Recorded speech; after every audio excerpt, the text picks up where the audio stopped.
How can we be good allies to queer artists? Today on Honestly, Dear Listener, we're talking to Bryce Evans about their brand new EP that was just released yesterday, the Moonlight EP. We're also talking about pronouns, how fear creates hate, and going from just talking about doing the thing to actually making the thing. We're two childhood best friends talking about creative mindset. I'm Emily Hatch. And I'm Carrie Schaefer, and this is Honestly, Dear Listener. Honestly, dear listener. Woo! Well, hello, friends. Hello, friends. We're so excited to have our friend Bryce on. Yes. They're going to be on in a bit, but first we were going to chat about. We talk about our creative endeavors. We talk about your creative endeavors. But we haven't given you an update on where we're at with what we're making.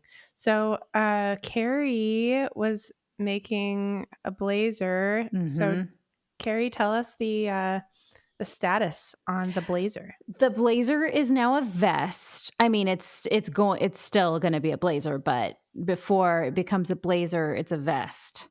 And I just had a fitting on it and really minor things that I need to do to it as far as getting it to fit right. And I'm just putting the collar on and then I'll put the lining in, blah, blah, blah. It's very exciting. It also just takes blazers and tailored jackets. I mean, I've said it in previous episodes. I was not prepared for the amount of time and attention to detail and all the steps involved that go into those garments. It really is staggering. So I'm working on that.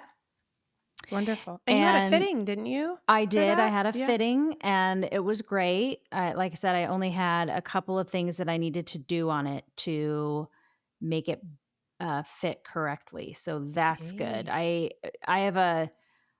always said I have a weird body, but I don't like that terminology. I'm short and I'm big in places and little in other places. And so my body is not what I can't walk into stores and find what I want or the things that will fit. And so that's why I got into sewing in the first place, because I want clothes that fit finally in my life. So that's what this is about. So I used a pattern and I had to edit the pattern down to what was going to fit me. So there were lots of changes that I made to the original pattern, but it paid off. Really cool. Yeah. Our friend Charlotte, who was on a few episodes ago, she is the owner of Pillowfish. She made me a dress. And actually, when I was at Carrie's house, we had a fitting and I got it in the mail last week. And it's so pretty. Cute. I'm super excited because I will be wearing it to my first performance in New York City, which will be May 18th. And I'm singing at not Studio 54, basically 54 below. So below Studio 54 at an event called Mom's Night Out, which is where industry professionals who are moms sing songs and tell stories. And it is I can't speak today. It is in such alignment with what I'm trying to do, which is connecting primarily women of our age that make things. And I am writing a show. It's the slowest show ever. I haven't I haven't written for a little bit, but it is also about being a mom. So this really is in alignment with a lot of those things. So I'm really excited to wear the dress. I also feel that I have an interesting body. I think is anybody just like totes normal? I don't know. I don't know what that even means. But I have basically zero waist. It's kind of cute. From my rib cage to my hips is about a half an inch. And so I really do better with things that cinch on my rib cage and then kind of flare out because your girl has some hips. So I'm really excited to wear that to that show. I also started working for a band out here and I don't know if I've told you this, Carrie. I've been doing admin stuff and I'm going to be kind of project managing their gigs for events. But a couple days ago, one of the singers had to step out, and instead of just finding a sub for her, I asked the owner if I could just take her gigs, and he said yes. Yeah, that's So I am awesome. an actively gigging singer in New York City, which is fucking exciting because Absolutely. I rebranded Colorado Voice Studios to the gigging singer because my heart is in teaching to help people get gigs, to help people with their vocal health and all those things, but also to be a gigging singer and say, hey, I'm on the front lines with you. I'm trying to get these shows too. I'm going to get them. I'm going to tell you how to get them. And Yes. so having this happen is so exciting. So that's where I'm at. That's my update. And I didn't tell you that yet, did I? I don't No, think you I had sure told you. didn't. That's huge. I Can am really excited. you tell us, because I think for a lot of people who are not familiar with New York City, they might not know what Studio 54 is or 54 Below. Can you just give us a quick rundown of why those places are significant? So, Studio 54 was like one of the most famous clubs back in the day, and they have now made it a theater. So, Studio 54 is a theater, but below that is a club that is really significant to a lot of folks, especially those who do musical theater and write their own songs and their own musicals. So, I mean, it's kind of the it place in many ways to perform if you do musical theater. And so, yeah, I'd heard of it a while back. There's actually a lady in Colorado that wrote her own musical, and she performed a show there. And that was the first time I went, and it was amazing. And yeah, so that does that answer the question? I Yeah, think it does. absolutely. So So, it's culturally and historically significant for people, especially people in musical theater. yeah. Awesome. Emily, look at you. Just you're saying it, you're saying what you want, you're putting it out into the universe, and the universe is like, here you go. Boop. It feels really good. And it feels like maybe all the hard work, you're just kind of tunneling sometimes and just feel like the work is tunneling. Mhm. And I think my friend Arn was talking about termite versus elephant art or something like that. I have it written down somewhere, and someone wrote a book about it, and that's the most worthless reference of all time. But essentially it's that I think it's about, we always envision art as a big thing that is made. We have a huge vision for it. We see it happening as it's happening while we're building it. And then versus termite art, which is more like what I just said. You kind of just feel like you're eating away at things here and there and just tunneling and digging. And then you're inside it all the time. So it doesn't really feel like much is going on. But when you take a step back, Hmm. you see it from a bigger place. You're taking the So whole house down. I guess so. By that, I'm just eating the whole house, which Bring is that house another down, topic Emily. for She another. brought the house down. Maybe that's what that saying means. Yeah, bringing down the house. That's I right. know it's burning, but I love it. yeah. So it does feel like I've been just in the mine of art, being like, Mhm. and now some things are paying off, and I'm famous. Just kidding, I'm not famous, but I am happy about my work. You're famous to You, me. thank you. You're Yeah. famous to me too. Me and my blazer. Although I do have Yes. some things I have some irons in the fire that are cooking right now, but I can't share them yet. You already know about them, Emily. What? I do? Yeah, you do. And Oh yeah. as soon as I get the go ahead and we start the thing, I will let you all know, dear listeners. You guys, it's so freaking exciting. I can't Oh, I wait. can't I wait. can't wait. I just realized what it is. Guess what?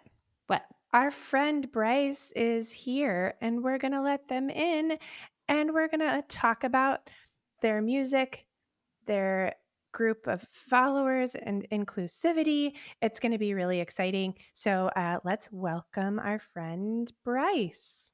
Hi, Bryce. Hello.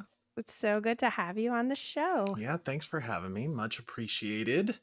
I think it's really fun that when Carrie and I were just starting, honestly, dear listener, and having our live talks on Instagram, Bryce, you were one of the first people that was interacting with us on the app. And it was like a huge inspiration to have you on those calls and talking about your experience as an artist with us. We really miss the live aspect of it. You're our OG fan. It's true. Oh, thank you. Yeah, I saw you all going live and I was like, this is great. Aww. Firstly, because I love Emily's work with singing, right? And I was like, I really want to get closer to her as a teacher and just kind of like see what kind of a person she is. And so then when that started happening and then I started watching, I'm like, this is a great idea that they have here. And so, yeah. And then you all started doing just the normal podcast of it. So I kind of lost that too.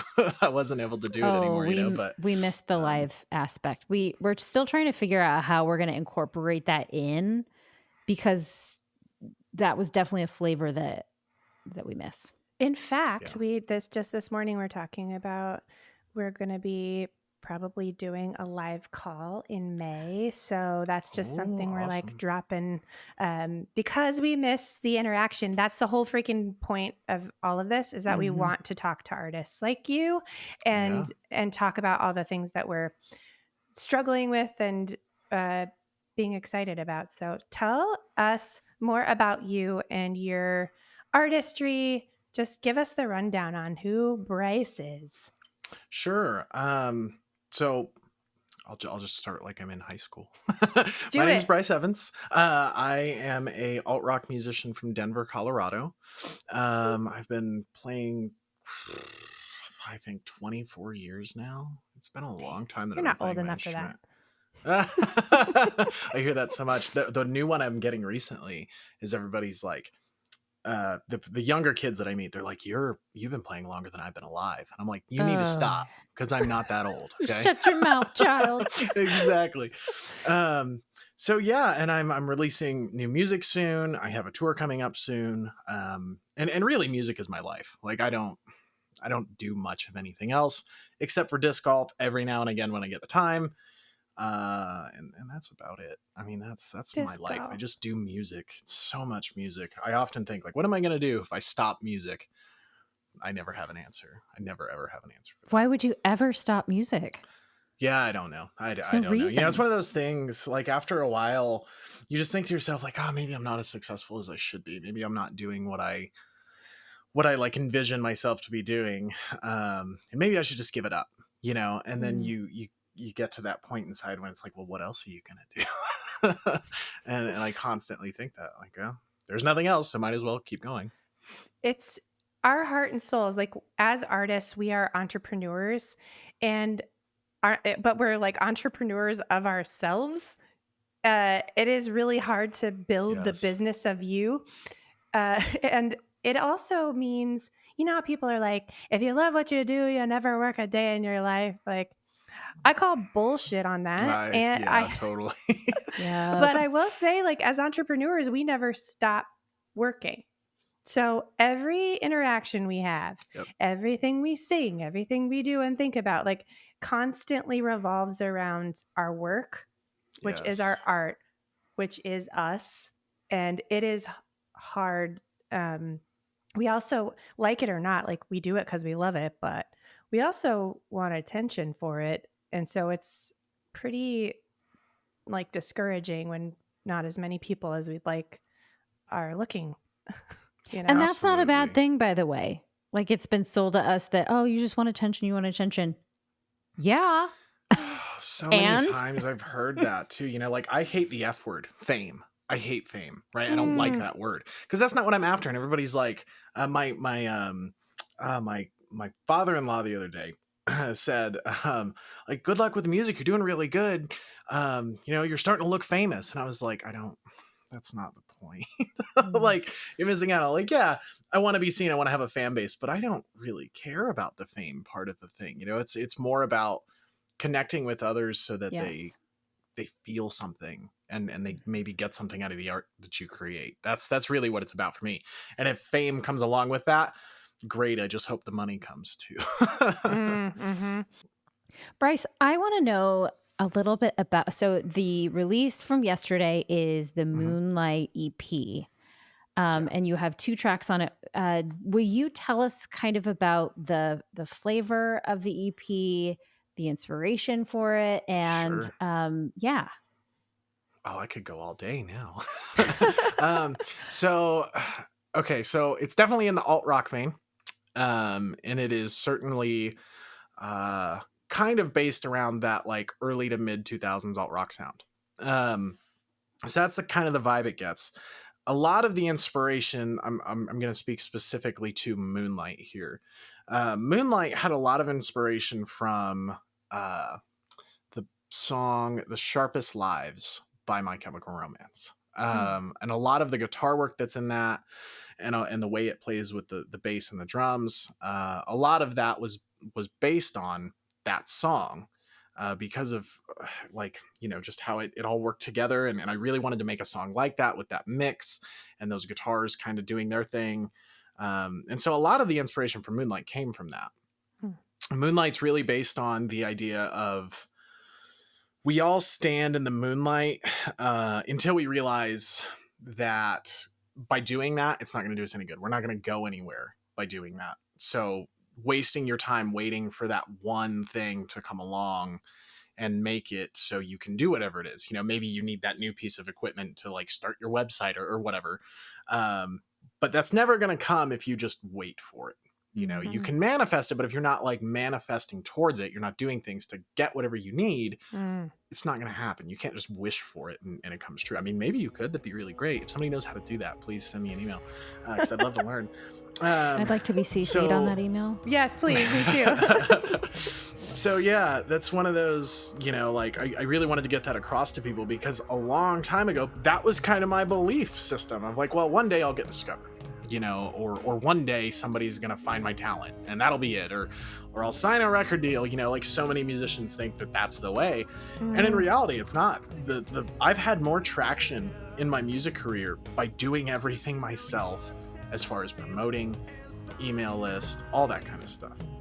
And so Moonlight really speaks to that. Don't just wait around. Do things for it. So concede to your fears. Remember your death is near and your time's not coming back. In our lives, our hearts ignite to let our dreams burn bright. Yet you waste the time you have. I love that so much. One of my very favorite sayings is, it was on, I don't know where it came from, but it was on Grumpy Your Old Men, which is really weird thing. But great movie. But one of the characters says, you can wish in one hand and shit in the other and see which gets filled first. Oh yes, it is one of my very favorite things.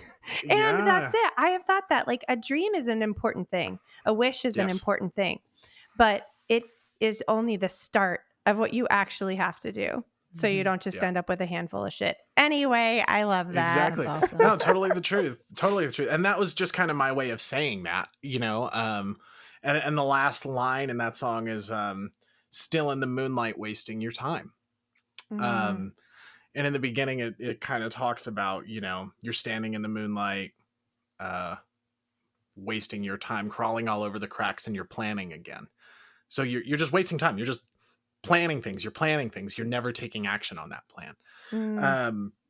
And so that's really a lot of where like inspiration came for that song, because I had done so much to that point. I stopped waiting on record labels to find me. I stopped waiting on people to discover me, and I started doing things, and I started taking classes, and I started reading books, you know, and I started implementing the things that I was learning. And all of a sudden it started leading me into my Stratosphere, which is the next song on the EP. And Stratosphere is all about that. Once you do those things, you achieve what you're trying to do, and you'll get further than you ever thought you could. if you would have told me 3 years ago in 2020, or 4 years ago, I guess now, Jesus. I guess last year it would have been 3 years. So if you would have told me, 3-4 years ago that I was going to play the Whiskey A Go-Go in Los Angeles, I would have been like, yeah, that's not going to fucking happen. There's no way that's going to happen. Right. But it did. And so Stratosphere kind of came about. I want to say it was either right before or right after we booked that show. And it was just like kind of a, it kind of filled in everything that was happening. And it was like, wow, this song came at the right time and all that happened at the right time. And so Stratosphere it's still in that same alt rock vein. It just, it speaks a little bit more to, if you do the things that you're planning on doing, you might achieve what you want or better.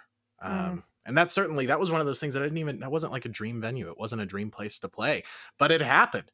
And it's huge. It's a kick-ass place to play. I mean, I love that venue. So it was like, yeah, that's cool. Definitely did it there. So yeah. So the EP is the progression, almost like an if-then statement. If being Moonlight and Stratosphere being the state or the then part of the statement. Yep. That's absolutely cool. That's really cool. I love that so much. And it's so true. It's so true of artists that we really think we're still, even though the music industry has changed and we've been living in this change for a while, we do still have this idea that we're going to get discovered and something's going to happen that other people are in charge of making for us, because that's an old idea. I mean, speaking of your dad saying famous, my dad is just like, well, you're going to get famous. You're going to get like my whole life. And I'm like, it's not a thing that happens to you anymore. You got to just go do your shit. If you like being a musician, you got to go do the things and make your way and find your community and do your thing. You cannot sit and wait for some CEO at a record label to be like, you're a special kid. Let's get you over here. I'm gonna make you a star. Yeah. You're going to be a star, kid. That's not really a thing that happens anymore. That's my 1940s voice, because that's like awesome. The last time that shit worked. It feels like that's not true. But. And that's so true, though. So many artists, like, I meet so many and I'm going on tour with one currently who they really wanted to get signed by a record label. And they got signed by the record label they wanted. Few months go by, I talk to them and I'm like, how's it going? How's the record label? And they're like, well, I'm not going to divulge into any other things about that, but it's one of those, like, it wasn't everything they were thinking it was going to be. It's a loan. I have to tell you that what I've learned about in my artist development journeys and working with people in the industry, that record labels are a loan.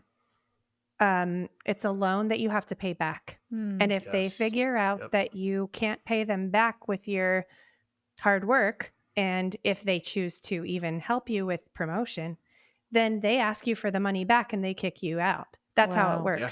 Or you're like our friend who got signed to a huge record label, famous person they always wanted to work with, and that record label just iced them, which means they just put her said, sure, go record stuff if you want to, did no promotion, did nothing whatsoever to help. Like, record labels can be a blessing, but I'm just going to tell you, listeners, often it is not good. So you got to get out there and do it yourself. And that's what you're doing, Bryce. I love that you said that about creating community, because I feel that way too. It's just finding the people that need what you have to offer and gathering together. And speaking of that, you actually have a community that you've started with your music, right? So tell us more about that. Yeah. So Dathrin Nation. So this is it's kind of this like quasi fan base that I started that turned into more than just that. And so it all started with trans femme fit check. So I'm a trans feminine non-binary person.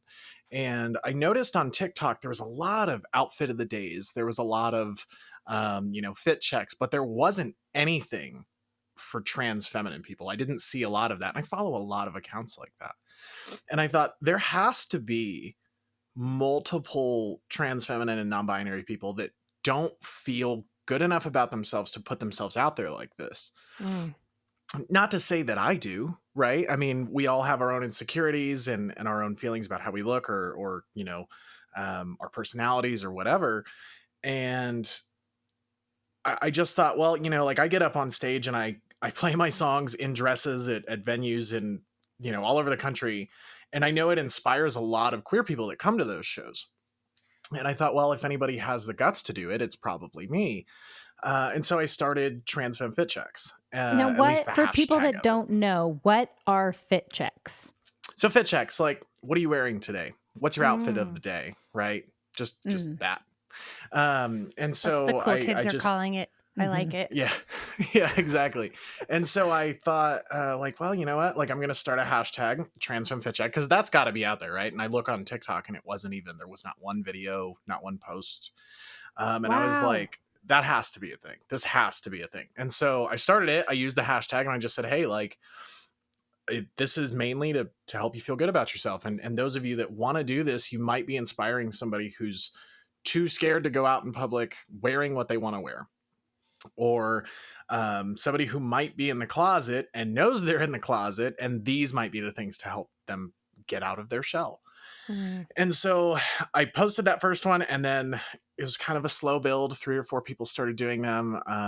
My OGs in the Atherin Nation, and they really started to do them and spread it like crazy. And I haven't looked in a while, but last I looked, it was over 600 posts on that hashtag. Now, when so it was a good bit.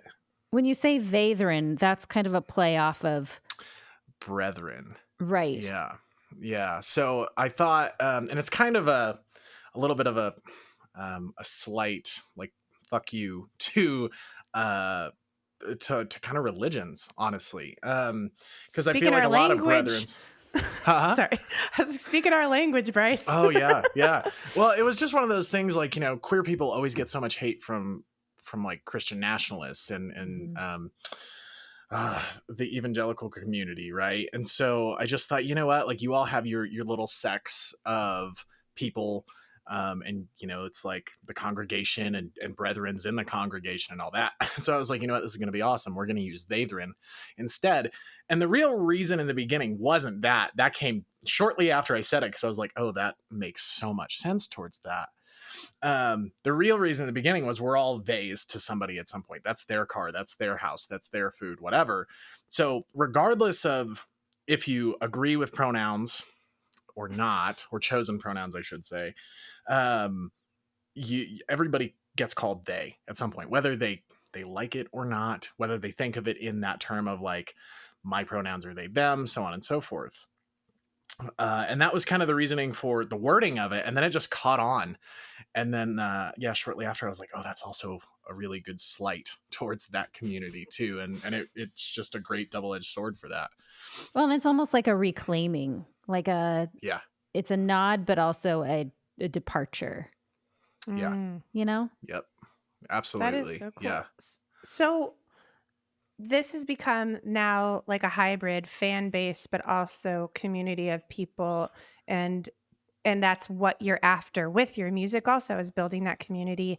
Yeah. How do people become part of Vatherin? Listen to your music, I would imagine, is like a great place to start. And that's the thing, right, is I just recently had to kick a few people out of, so I have a Discord for this as well. And that's usually where everybody kind of communicates. And that's where really the community lies, is within this Discord. And it's just meant to like uplift people. And you know, there's a lot of trans people in there who they're dealing with issues, and they have a community to sound this off of, right? And so when I started that, it was definitely a fan base thing. But then it grew into, you know, people come here every day to say hello and say good morning and all of that. And so I had to recently kick a few people out, which kind of, I feel like somewhat shattered that a little bit, only because I think they took that as like, oh, Bryce is like supreme ruler. And it's like, that's not what I'm trying to do. I'm just trying to keep this place positive. And it's kind of crazy because even the most well-intended things, when you get a group of people together, they're going to start shit. Somebody's going to get weird. And it's like, it doesn't matter how great. I mean, this happens in like just community groups in general, in intramural sports, in theater. In theater, Yeah. in churches. Yep. Like anytime you get a group of people together, there's just going to be some shit that started. But I do think that it means you're on the right track, because it means people are joining in. So there has to be enough of a number for a long enough period of time to cook something. So congratulations for cooking something. Yeah. and knowing which apples needed to be taken out of the barrel. That is two cross metaphors. You understand. But that's great. I mean, I think it's wonderful that you're creating that community. Mm-hmm. Now, I have followed you for a while, and I see that there's merch, and I love the merch. And there's been a recent new release of merch, in fact, right? Mm-hmm. So like, you need to follow Bryce and see the merch that's coming out of Bathrin and coming out of Bryce, because you made it, right? Yeah, I mean, I do all the designs for all my merch. So I have like some leggings on there and stuff, and those are print on demand companies that ship those to you. I just made the designs for them and kind of did the mock-ups and all that kind of stuff. But everything else except for hats, posters, and leggings and sweatpants, I think, I make. So all the shirts I print here at my house. Wow.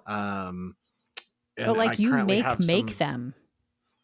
Yeah, I have. I just go and buy the shirts, and then I print them. Wow. Yeah. So you do your own screen printing. That's amazing. Cool. So you're an artist, a visual artist too, then? You're making to some extent. Yeah, and that didn't start until recently. Maybe 2 years ago. Maybe even less. Maybe a year ago. I had a bass player who made my logo, and I found out how he did all of his graphic design. And then when I parted ways with him, I just went and used that same graphic designer platform, and now I do everything. And so it was kind of a blessing that he ended up leaving, because I found out about that, and now I can do all my own designs and my own merch and all that kind of stuff. So wow, that's amazing. We're starting this new thing, and I'm excited about it.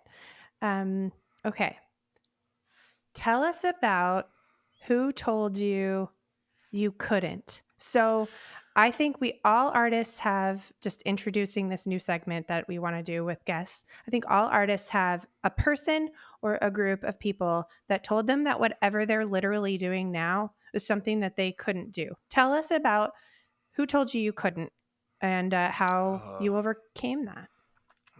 So many people. So many people. I'm sure you can relate as an artist, like a audio artist. You have so many people that tell you, like, you're never going to be good enough. You're never going to make money at that. You should just quit and give up. The most memorable one that really took a toll on my singing for a very, very long time was my dad. And I know he didn't mean me to take it the way that I did, but I did. I was like 13.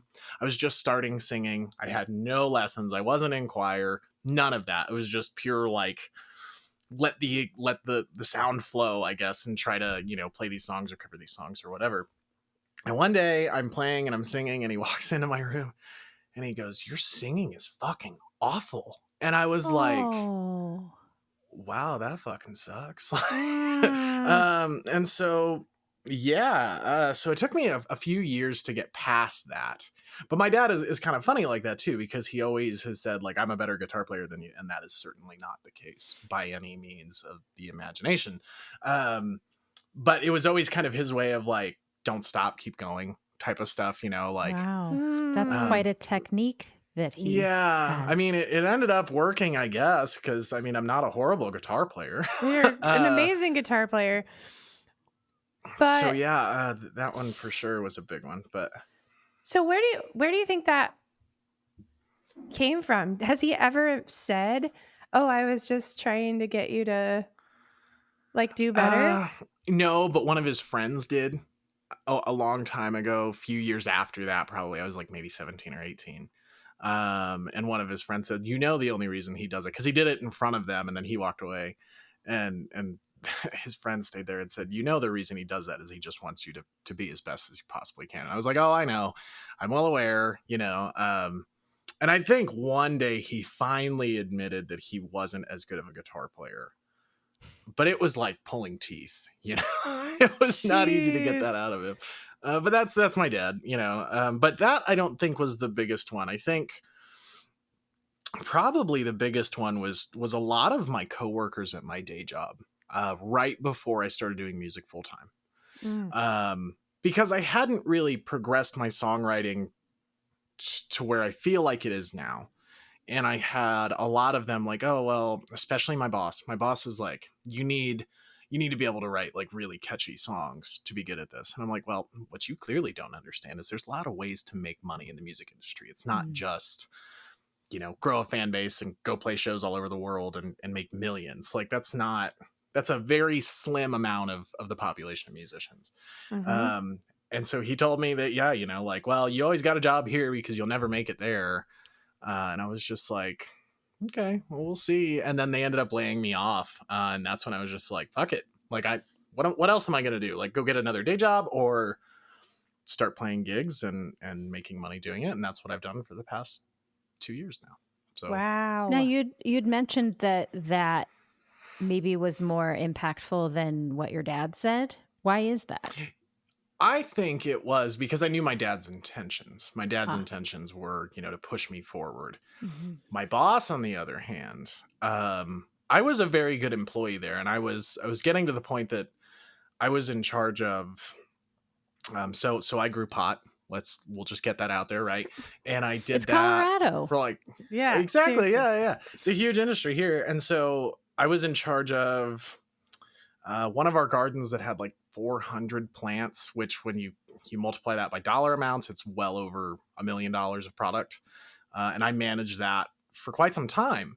And so I think it was one of those things like he told me that. And I almost believed him because I was kind of under his thumb. It was like he cuts my paychecks and he tells me what to do and blah, blah, blah, blah, blah. And it was almost like well, damn, if my coworkers don't think I can do it, if my boss doesn't think I can do it, the people that I see every day, day in and day out for years on end, maybe I can't. Maybe I can't do that. But do they see you in that musical capacity? So how would they know? That was the thing. They only listened to my music. And like I said, at that point, I hadn't released anything that I think was at my level of songwriting that I'm able to do now.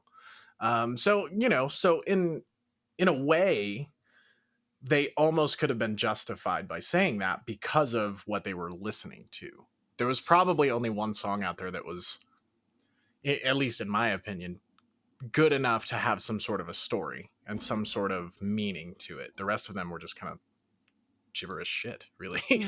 And so I think that they really kind of just based all of their opinions off of what they heard on Spotify. I don't think at that point any of them had come to shows.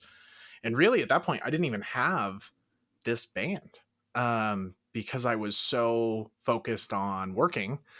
And it was one of those, like, I'd get home every day from like an 8 or 12-hour shift, depending on the day. And I would come home and eat dinner and relax for an hour. And then I would come in here and I would work on promoting my music or mixing it or writing or practicing or whatever I had to do to eventually push me to where I am now. But I wasn't playing out at that time. I wasn't doing any gigs at that time. I was very, I saw this thing about like, you can make songs and just release them and market them and you can make money that way. And so I was very geared towards that. I really didn't want to have a band. I had just gotten out of a band in 2019 with my current drummer, funny enough. And we were I was just kind of like done with bands and I was kind of done with the band scene. And so I was pushing that. So they couldn't really have anything to judge that off of other than Spotify or wherever they listen to my stuff. Yeah.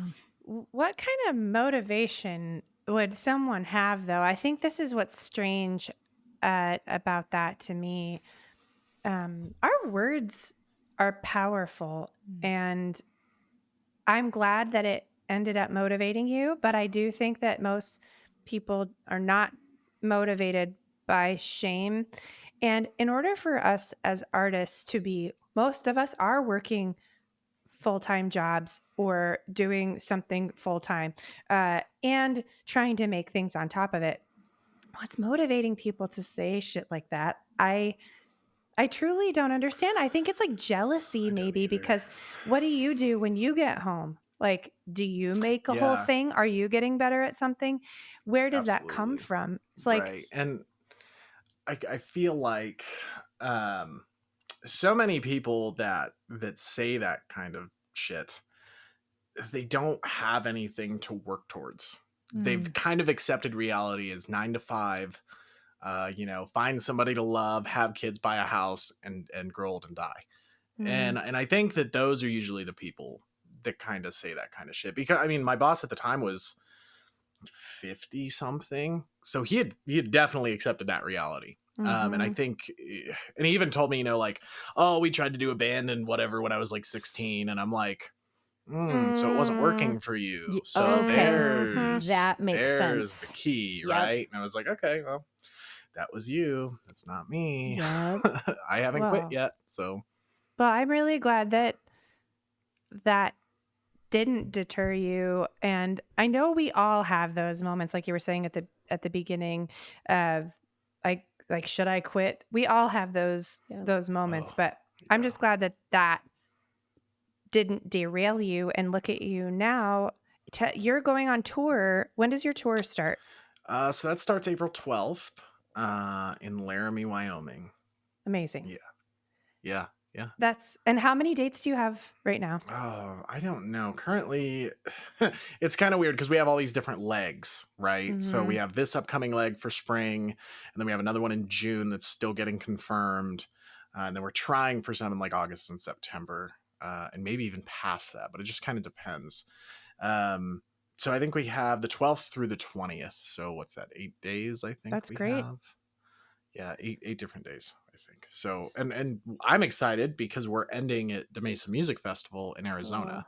So I can't remember the exact number, but it was well into the thousands of people that are drawn into that city for this particular festival. Yes. So that's going to be really cool. I'm really excited for that. That's a huge win. Awesome. That is so amazing. That takes so much freaking work. So much time, money, and and a lot of emails. all the stuff. Yeah. That is awesome. so great. Bryce, I wanted to ask you, you're a queer artist that is in that space, making and creating things. How can we, cis people, Emily and I are cis women, how can we support and make space for queer people, queer artists? So that's such an interesting question, right? And it's interesting because there's so many different sides of cisgendered, right? So there's people who think cis is a horrible slang term for a straight person. And when you actually read the definition, it's certainly not. And so it's one of those things, like, if obviously you're not those type of people, but if you were, I think the biggest thing for those type of cisgendered people to understand is that your gender, your sexuality, and your identity of who you are and the pronouns you want, all of those things, I don't want to dilute them by what I'm about to say, but they are minutia to who we are as people, right? And by accepting us as other human beings, I think that's probably the biggest thing. Because I see a lot of, like, especially trans hate from like Christian nationalists and religious groups and stuff like that. And I think honestly, it's a lot of pre-programming from the early 30s, 40s, and 50s, and all of these things that took like, transvestites, as they were known at the time, or transsexual people now, or anybody who wasn't the gender that they were looking like was, like Satan and evil, and all they wanted to do was all this sexual shit. And in reality, that is not the case whatsoever, right? We just want to appear and be who we are in person. And so I think that another thing that could be done is those type of people just like get to know another trans person, right? And that's kind of the whole reason that I incorporate a lot of my identity into what I do as an artist, because I've met so many people, especially in like Eastern states, that like the Bible Belt states. I walk in, I'll be wearing a dress or something more feminine, and you can tell that they do not like it. You know, like you can see it in their face. And then I play, and then I get done, and I go to my merch booth, and they come up and they're like, "Wow, that was amazing!"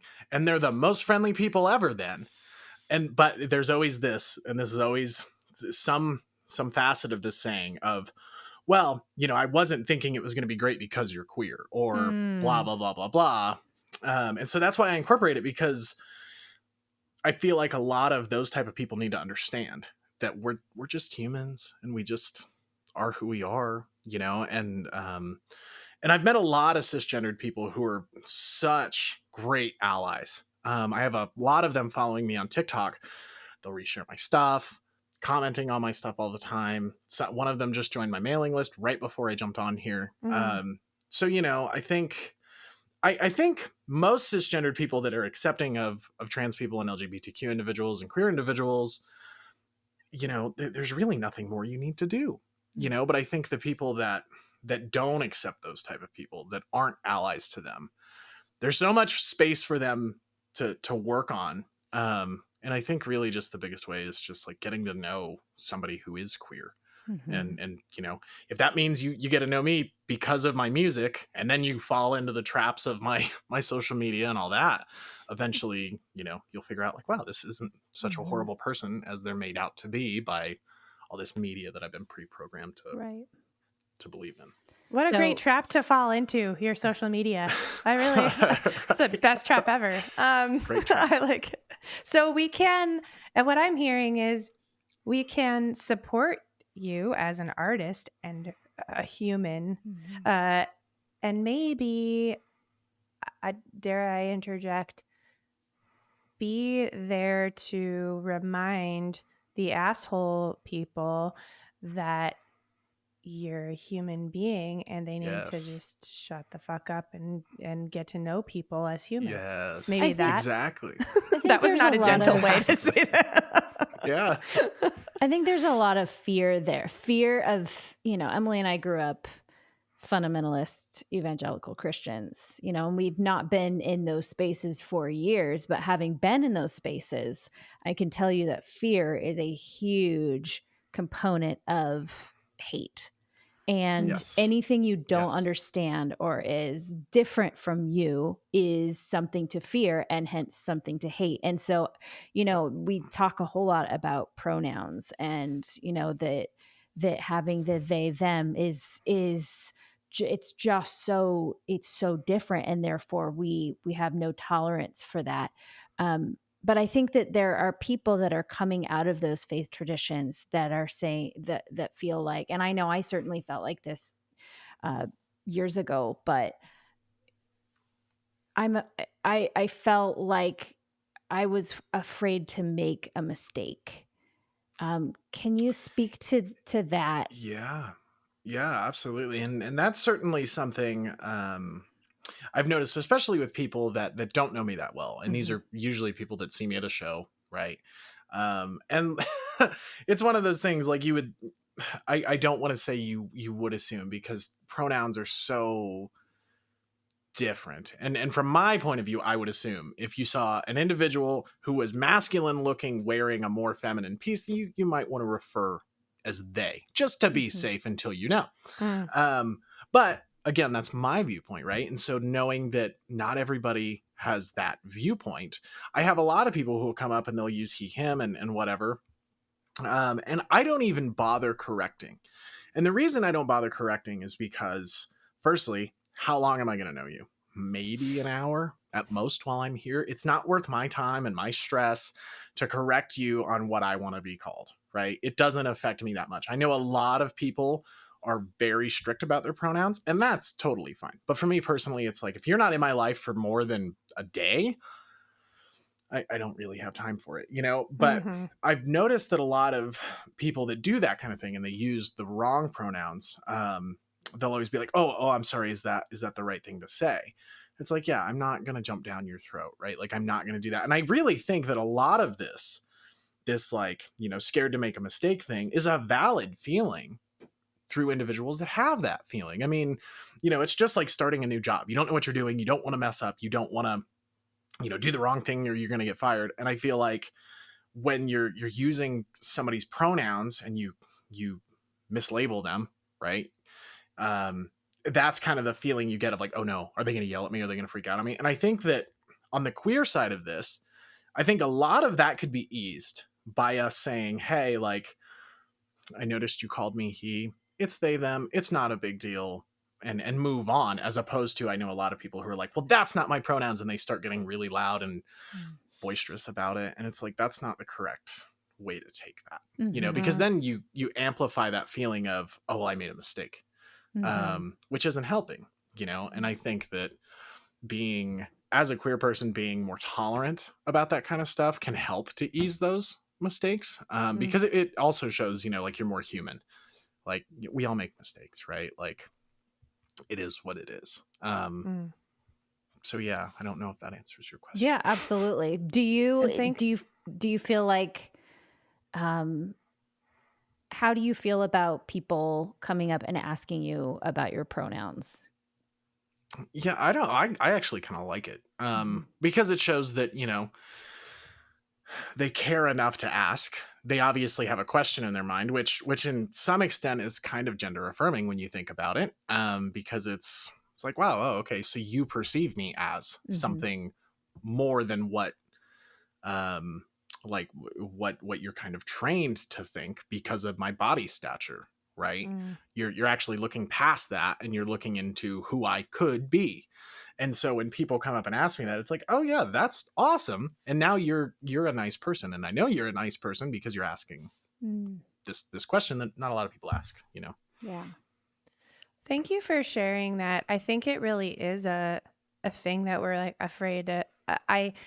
So my kiddo is non-binary, and it took me time to figure that out, and be like, well, duh, you're my kid and I love you, but how am I processing this as a parent, and what do I do? And also, I had a weird experience the first time I heard about non-binary folks years ago, with the person yelling at a group of people about, like, how dare you assume someone's gender? And this is literally a person that was hired to speak to a group of voice teachers. And so I was like, my very first impression was to be like, people are going to be really mad at me if I do this wrong, and I love people and I don't want to upset anyone, but also, like, why are you so mad? I didn't even know you're telling me this.